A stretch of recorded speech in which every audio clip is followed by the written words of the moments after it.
love the intro music. Boom, what happened? Please, let's take a moment. First of all, thank you so much to Buddy, and I'm really excited to hear about all of the creative and interesting ways that the IBEW is continuing to organize, none the least of which is Buddy's plan to bring more women into the union by going to the women's restroom. It's only for women, Buddy. It is a great honor for me to be here today, and I'm going to talk a little bit more about that, but I want to ask for your help. As Betty mentioned, you know, my roots are in the labor movement, and in fact, I was an organizer for Unite HERE. That was my first adult job right out of college, and one of the campaigns that I'm very proud to have had the opportunity to work on was right here in Las Vegas. So let's just take a moment and please a massive round of applause for the women and men who have been taking care of you while you've been here, who have been making your beds and cooking your food and saying hello to you in the mornings and making sure that everybody knows that they're welcome here in the great city of Las Vegas. And we all know, as we all know, every city is made better by the workers who do the work that make that city so great. So to the members of Unite HERE, thank you. Muchas gracias. I know it's early in the morning, and I tend to be like very high voltage. I'm going to take a moment. You know, when you give an actress a microphone and bright lights, I can't help but talk a little bit about myself. So I want to take a moment and just tell you a little bit about where I come from and some of the great ways that I think that we can work together in the future. As Buddy mentioned, my parents came to the United States from Mexico in the 60s. Like a lot of our ancestors, my parents came here in search of the American dream. They were very inspired by the civil rights movement that was happening in the United States and with the Kennedy administration. And, you know, really originally we're Mexican and Catholic. Go figure. And so for them, you know, the Kennedy administration was a very exciting time, and they came to this country. They left everything that was familiar to them. They left their culture and their language and their family to come here to be able to have a shot at working hard and keeping their nose clean, and in one generation lift their family up out of poverty, and so that their kids would have opportunities that they never had. And so they came here in the late 60s, and they were very committed to not just taking advantage of the opportunities that this great country has to offer, but also in giving back. And I grew up in a house that was very much about service, and not just what can you take and what can you get, but what are you going to give back. And so much so that my parents actually named my brother and I after the Kennedys. We are literally, I think, the only Mexicans on the planet named after the Kennedys. The names of the people in my family are Ramon, Rogelio, Pepe, Gogo, Pilar, Rosita, Jackie, and John. So it was very clear what was expected of us, and that was just fine. So I kind of got hooked on this whole idea of being of service and being a part of something great in this great country of ours, and, you know, took it very seriously. And my plan, from the time I was a very little kid, young child — I hate using the word young because that implies I'm not anymore — but since the time I was very young, I always wanted to be of service, and my plan was to run for office. Because like a lot of kids, that just made the most sense, that, you know, I would grow up and I would run for office, and that's how I was going to make a difference, and that's how I was going to be of service. And so it seemed like, oh my God, wow. I'm just grateful to be behind the podium so I don't have to hold my stomach in, because wow. It's too early to see that. So my plan was to become the first Mexican-American female senator from the great state of California. And I went to college, and I was a political science major, but when I was in school, I met some great people. And these people were organizers. And they were actually doing stuff. They weren't talking about doing stuff. They weren't waiting for someone to pass a law so that they could do something. They were out there every single day, as we say in Spanish, chinga, chinga, chinga, chinga, every single day doing their thing. And it was very sexy and very exciting. I had always been really pissed off about the fact that I was born too late to be part of the civil rights movement. Like I always wanted to be like one of those freedom riders or do something really great and significant. And these organizers were doing something great and significant. So I actually took a leave of absence from school and I came to Los Angeles. And I went to Los Angeles. I keep forgetting that we're not in Los Angeles. I went to Los Angeles, and I had the chance to work on a really great campaign for Unite HERE Local 11 when a woman named Maria Elena Durazo was taking over the union and working with the International to build the union and to create an organizing campaign in Los Angeles. And that was fantastic. And I tell this story because oftentimes people ask me, how do you go from being an organizer and an activist to doing stand-up and then television and movies? So I made the very likely transition from organizer to stand-up comic. In 1993, I was working on a boycott. I was 23 years old. I had been working on this boycott for 15 months. And for those of you who have been on long, long campaigns, you know what that looks like and sounds like and feels like. And at 23 and working 15 months into this boycott, I had not, it was not an easy campaign. We were running a campaign against this massive, multinational, multi-bajillion-dollar corporation, which shall remain nameless, but it sounds a hell of a lot like Hyatt. Assholes. What? Did I say that out loud? I meant to say fuckers. What? What? Mother. Capital letters. I hate them. But I wish them well. And by well, I mean not at all. I had been running this boycott. It was really, really brutal. And the majority of our rank and file members at the Hotel Employees and Restaurant Employees Union in Los Angeles, as you can imagine, are Latinos. So one night, after a particularly brutal day on the picket line, we had 11 guys get fired in one day. And I looked at the members who had been on the line all day long, and there were about 17 hardcore Mexican dishwashers and me. And I thought, you know what? I got to take these guys out and let them get out some steam, and let's just go have a beer and hang out and forget about this horrible, brutal day. Well, the nearest place where we could get a beer near the picket line, where we had been picketing at the Hyatt on Sunset in LA, was a gay bar down the street. Let me tell you something, the Mexican dishwashers love the gay bars. But we go into the bar, and I was thrilled because I was the prettiest girl there, let me tell you.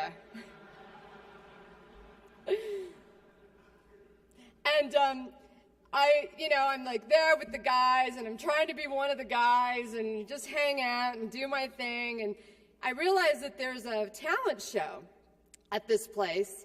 And there's about 400 well-dressed men in this bar. And let me tell you something. When men are looking to hook up with each other, who doesn't want to hear about a boycott, ladies? So I signed up for the talent show, just planning to get on stage and talk about the boycott, because I figured, you know what? There's 400 captive audience, 400 people in a captive audience here. I'm going to tell them about I have a problem keeping things up. What? You guys are nasty.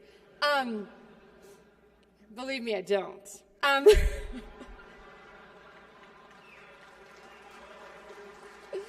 But not with these new boobs. I don't care what happens today, I'm worth $10,000. I am potty mouth. You know, could I just tell you guys a little aside? I was talking to a gentleman, Rick, earlier today, who's here from Canada. Where are you, Rick?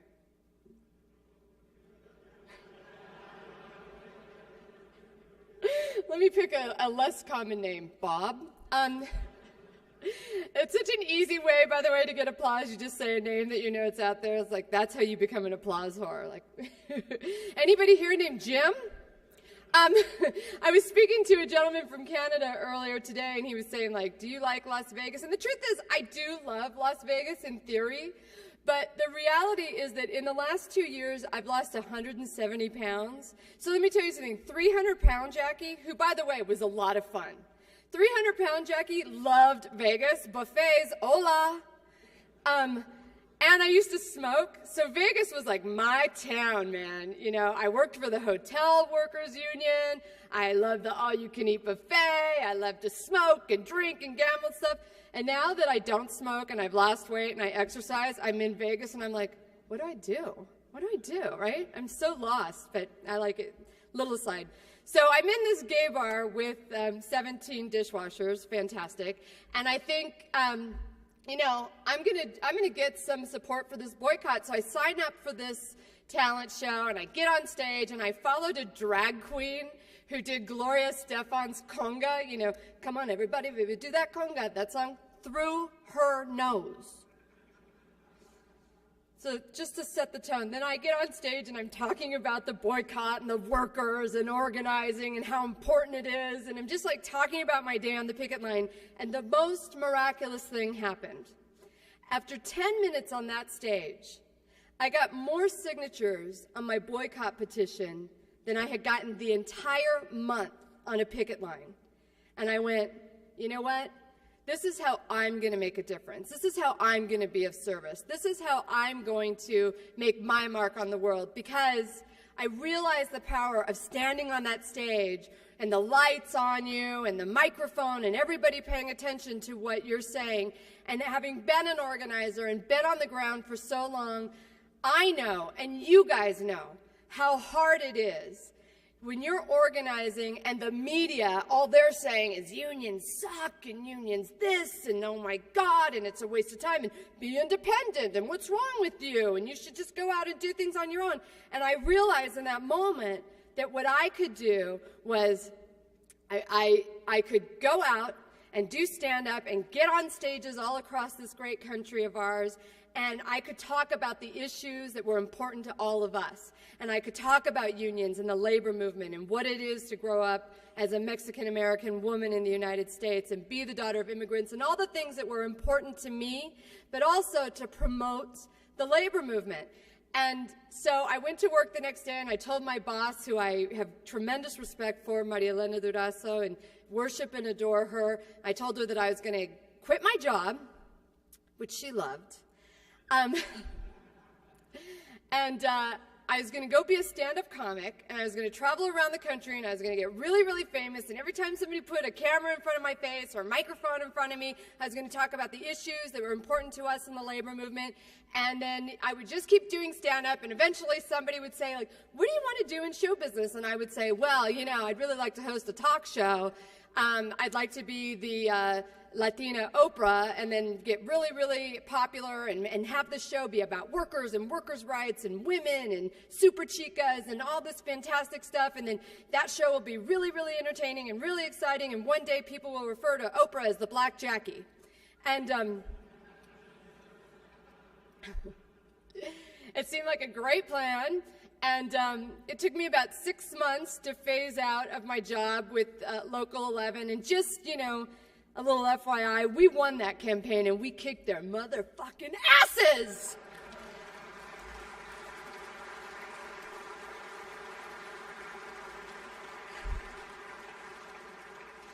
You know, I shouldn't be so bitter. I know I shouldn't be so bitter, and I know that I should be like, oh, you know, we won the campaign and now they're fantastic employers. Okay. I don't have to be political because I don't work for the union anymore, but let me tell you something. These asswipes were so aggressive when I was working on this campaign, and that, you know, when you're an organizer, and I know a lot of you in this room know this drill, where they take out restraining orders against you so you can't go on the property. I got arrested so many times. I got arrested so many times in a small time period that one of the last times that I went to court, the judge said to me, "You've been in my court so many times, I recognize the outfit." So Hyatt can kiss my formerly fat ass.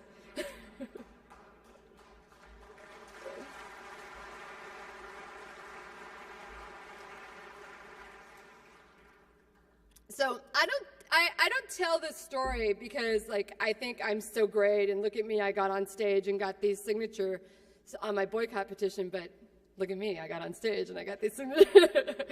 But I tell this story because, honestly, it is for the reason of giving a voice to working Americans that I did get into the entertainment business. And it's been a very exciting time for me, and I feel very lucky and very fortunate. But I always say to people, everything I know about how to be successful in life and in show business, I learned as an organizer. You know, when I heard that they were making a movie about Selena, how many of you actually saw the movie Selena? All right, excellent. I love it. God forbid you buy the DVD so Mama can make a couple of bucks.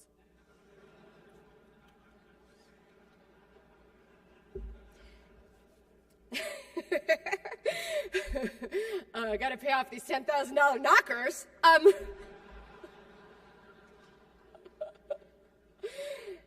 A friend of mine said, "I love that you're so honest about the fact that you had a boob job. What am I going to do, walk around and be like, oh no, oddly at 36, they just keep going up?" Like, who am I kidding? Anyway, when I heard that they were making a movie about Selena, I really wanted to be in that movie. I had been a big fan of her music, and I actually had the chance to meet her just a few months before she passed away or was murdered. I was working on a sitcom, and as Buddy said, I'm the first Latina to star in a network sitcom, and if you didn't see it, don't feel bad. It was called First Time Out on the WB network, and if you looked at the Nielsen ratings backwards, we were the #2 show. So we're #2 if you're dyslexic.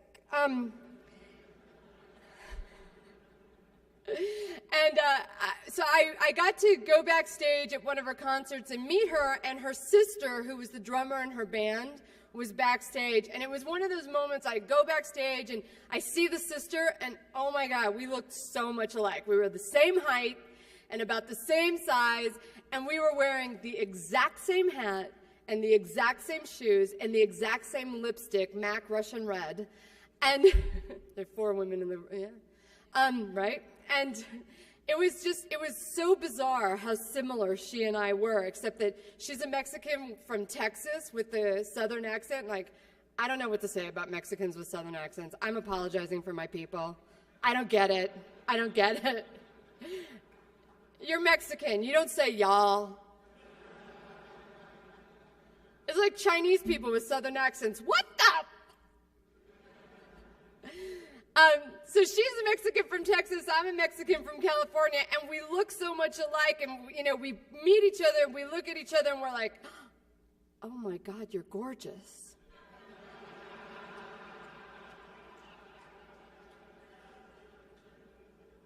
Mind-numbingly stunning.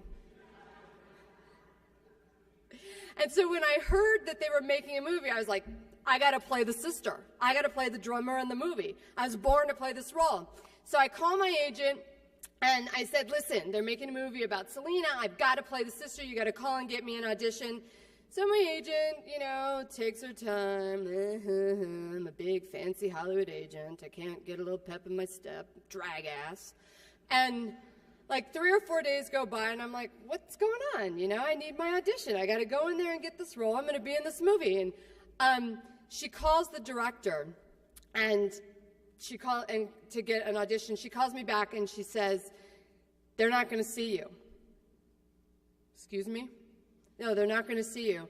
because your background's in comedy, and this is a drama, and Selena's family is very dark-skinned, and they have very indigenous features, and they just don't think you look Mexican enough. I'm like, isn't this some shit? I've been Mexican my whole damn life, and now I can't play Mexican.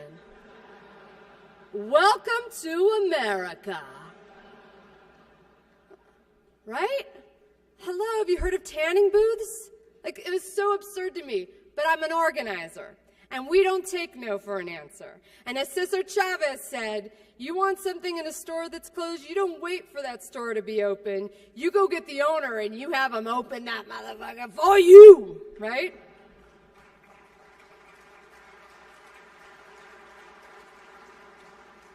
I might have paraphrased a little there. But, so I said to my agent, I'm like, this is ridiculous. You can't get me an audition? Come on, this is ridiculous. So I thought, how am I going to get to the person who makes the decisions? What to do, what to do, what to do? Well, I knew somebody whose brother's roommate was the gardener of the director of the movie. So, logical. So I show up when they're there working on the yard, and my plan was, I'm going to get this guy's phone number because I will be in this movie. Like, there's nothing going to stop me from being in this movie. So I'm hanging out with the gardeners, and, you know, they're working on this fancy pants mansion in Beverly Hills, and I'm hanging out trying to blend in with the gardeners, and I forgot my leaf blower. So this kid drives up in the driveway, and I realize that it's the director's son. So I play it off, right? Like any good organizer, I play it off like, oh my God, you know what? I'm so glad that you're here. I'm supposed to meet your dad, and I gotta go, and my cell phone's not working, so can you give me his number so I can call him when I get to where I'm going? And the dumb 16-year-old son who's like, hormones, just like gives me his dad's cell phone number. Gives me the director's cell phone number. So I call him up, and most unfortunately for him, he has one of those outgoing messages that says, you know, if you want to leave a message, press 1. If you want to send a fax, press 3. So I went on a campaign of every hour on the hour, I would call him and fax him saying, hi, my name is Jackie Guerra. I really want to be in your movie, Selena, and here's why you're making a big, fat, huge mistake if you don't hire me to play the role of Suzette, the sister of Selena, on and on and on, every single hour for 3 days. I get a call from my agent saying, you know what, call off the dogs. Like, just knock it off. They're not going to see you. They've hired someone else. They've hired someone else. They hired someone else. And for those of you who've seen the movie, you know how ridiculous this is. They hired some, like, size 4 actress to go to Texas to play this role. And I'm like, no, I am not taking no for an answer. And I walked around LA for, like, weeks going, no, I'm definitely going to be in the movie Selena. Nothing's going to stop me. I'm going to play the sister. I'm going to play the sister. So I start calling the director again. And believe me, directors love it when you call them at home. Love it. And so I'm like on this campaign, and I'm calling and calling, and nothing. Like 3 months later, do you guys remember a show called Politically Incorrect? I was on Politically Incorrect. Meanwhile, they've hired Jennifer Lopez to play Selena. Everyone's in Texas rehearsing. They've hired another actress for my role. I go on Politically Incorrect, and I'm just doing my thing. I'm talking about an organizing campaign in LA. And the next day, I get a call from my agent saying that the sister, the real-life sister, the woman who I wanted to play, saw me on Politically Incorrect and went to the director and said, you've got to give her an audition. She's got to come in. You have to hire her. He still wouldn't do it. So I call him up, and I said, listen, today's my birthday, and the only thing I want for my birthday is a chance to audition for you. Was it my birthday?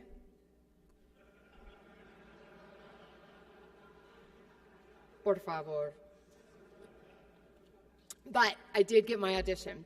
So I go in, and it was one of those, like, perfect days, and I go in and do my audition, and everything is great and fantastic, and the birds are singing, and the sun is shining, and I just know that my dreams are about to come true, and I'm walking across the Warner Brothers lot after the audition, and I'm looking around at all the people, and I'm thinking, wow, you guys have no idea You have no idea that you're here with me on the best day of my life, or I'm about to get this role, and boy, a year from now,